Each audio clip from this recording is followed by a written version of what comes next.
How to increase a number by percentage in Excel. Hey everybody, welcome back. Today in this video we will be showing you some methods in order to do so. So let's just get started. Method number one you can apply up is, as you can already see, I have already entered some value.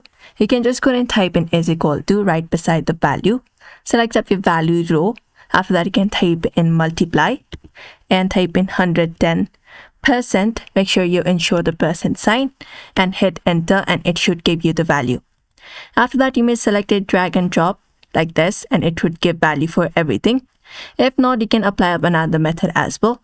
You can just go ahead and type in is equal to, select up your value.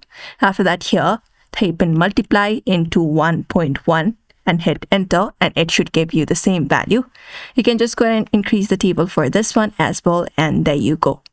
So therefore, these are two methods you can apply up if you want to increase your value by percentage in Excel. So therefore, I hope this video was helpful. Give it a thumbs up and subscribe for more tips and tutorials.